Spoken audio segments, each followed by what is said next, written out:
It's been very interesting what's happened so far during the course of this campaign.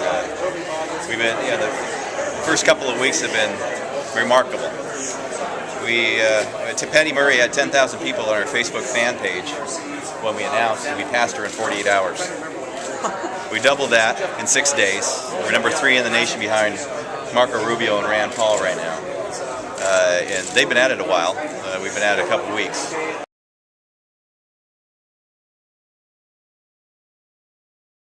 Have you been promised a chunk of money from the Senate campaign committee? No, I haven't been promised a chunk of money. That's one of those things that's kind of interesting how these rumors start. When I went back there, what I was really trying to find out is if they were actually going to have enough courage to put the fiscal trains back on the tracks if they got the majority. Because honestly, it was Republicans and Democrats alike with using their measurement of a good senator, which was how much pork you could bring home to your state.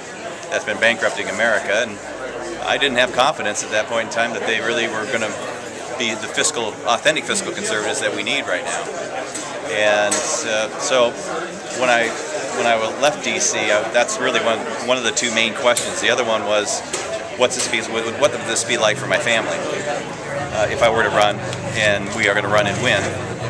And I asked a number of senators that question, and everybody gave me a different answer. And so it led me to believe there isn't one right answer for your family.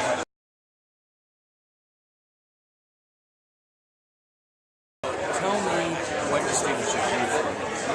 Well, actually, I'm running for a position to be a U.S. Senator. There happens to be someone sitting in that spot. I'm not running against the other 8 people or so that have filed so far. You think you're not running against them? I am running. It's top 2 primary. And there isn't a Republican primary or Democrat primary anymore. And I'm running to be a United States Senator. And that's what we're going to do. I'm going to compare and contrast what the incumbent has done with what we want to do. So whatever, and we have some other candidates, are great people I've met, think very highly of them. And but I understand what I need to do here and how I need to do it. And what do you think about Sarah Palin's endorsement of Didier? Well, I mean, that's good for him. I'm sure he welcomes that, and she endorsed him, a couple weeks before I got in the race, and I know her uncle lives in Tri-Cities and is a supporter of Clint, and that's just fine. Do you wish that you had gotten her endorsement? Well, I'm not actually asking for any endorsements from people. We're running around running a grassroots campaign.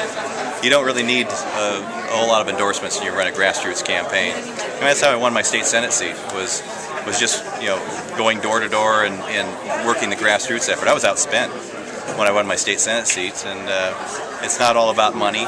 Back to your question, Kathy, not all about money. I will be outspent in this race. That's okay. We have a very simple message to deliver. Our country's in trouble.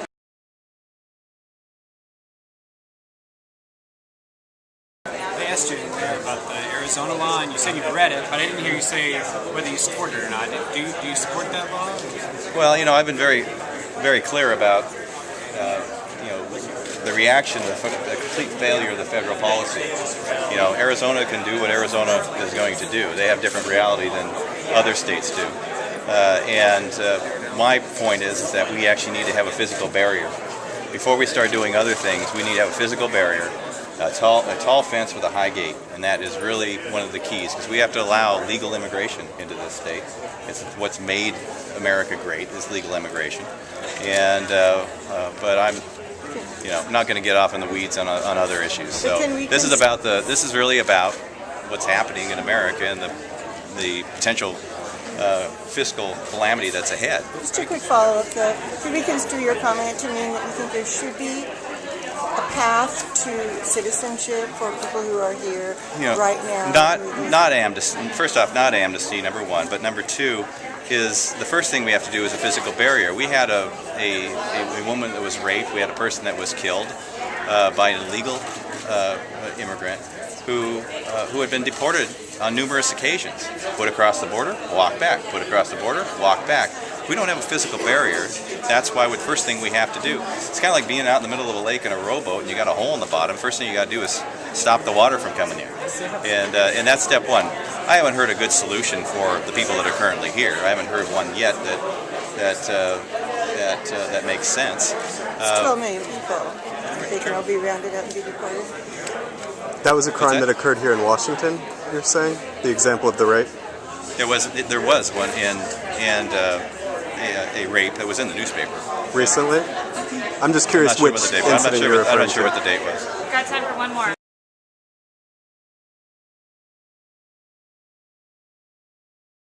You kind of said, I believe every soul has a value, but are you resisting saying that you're pro-life, or do you label yourself pro-life? Well, I think I've been very clear when I look at the TV camera and just say it's not an issue I run on, but it's something that as I told you before, that every soul has a value, which is why I fought so hard in the budget for people who are mentally ill, people with developmental disabilities, people in nursing homes, because I believe that, and it's an issue of conscience, no matter which side you're on. But as that relates to whether a woman has the right to have an abortion, Which side are you on, in other words? Well, I think I'm very clear. Every soul has a value. I would always, if I'm going to make a judgment, I'm going to make a judgment on the side of protecting life. So you're And pro-life rather than pro-choice? Always have protected life, and I will. Thank you. All right, thank you.